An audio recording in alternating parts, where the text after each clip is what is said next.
Setelah kejadian perkelahian dengan Reza, Radit masih berusaha menenangkan diri. Namun di balik semua itu, ia sempat bertemu kembali dengan Mirsa. Dalam momen singkat itu, Radit mendekat untuk memastikan keadaan Mirsa yang sempat terpukul batinnya. Tanpa disadari, kedekatan mereka meninggalkan jejak aroma parfum yang selalu dipakai Mirsa menempel pada jas Radit. Ketika Radit pulang, Karina segera merasakan sesuatu yang janggal. Saat merapikan jas suaminya, ia mencium aroma parfum perempuan yang tidak asing. Semerbak itu bukan parfum miliknya, melainkan aroma khas yang sebelumnya ia pernah cium di dekat Mirsa. Kecurigaan Karina seketika membuncah. Potongan-potongan aneh yang selama ini ia simpan mulai terhubung. Sikap gelisah Radit setiap kali Mirsa disebut, tatapan Radit yang sulit disembunyikan saat berpapasan dengan Mirsa, hingga kejadian perkelahian yang melibatkan Reza. Semua itu kini semakin jelas baginya.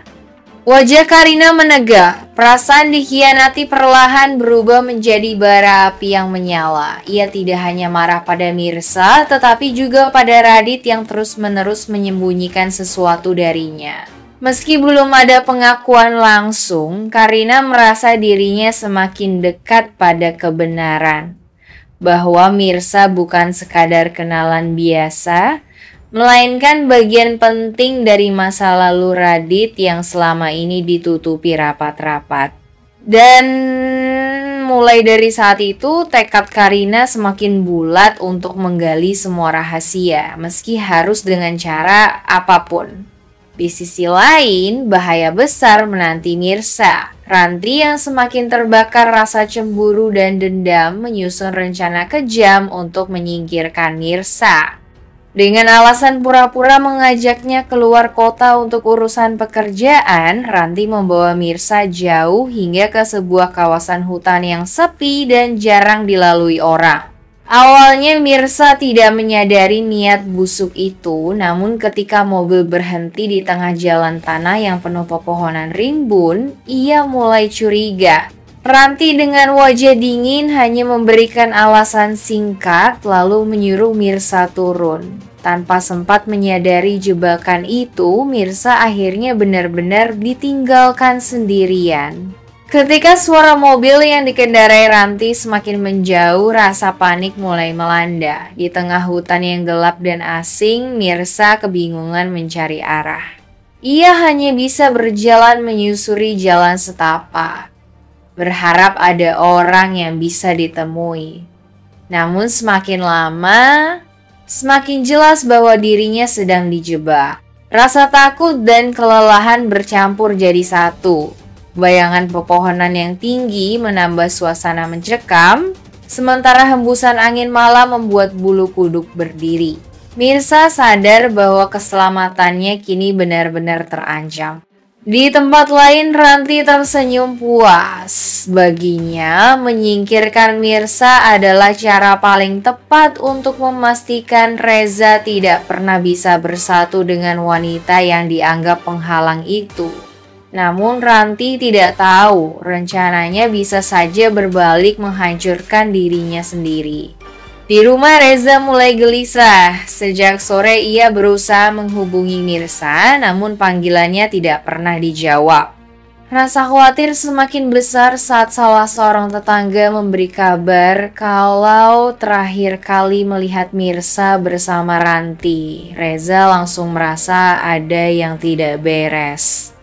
Ia segera menyelidiki jejak keberadaan Mirsa. Dari petunjuk kecil, seorang tukang ojek yang melihat mobil Ranti menuju arah hutan di pinggiran kota Reza mendapatkan firasat kuat. Tanpa pikir panjang, ia langsung melaju dengan mobilnya ke lokasi tersebut.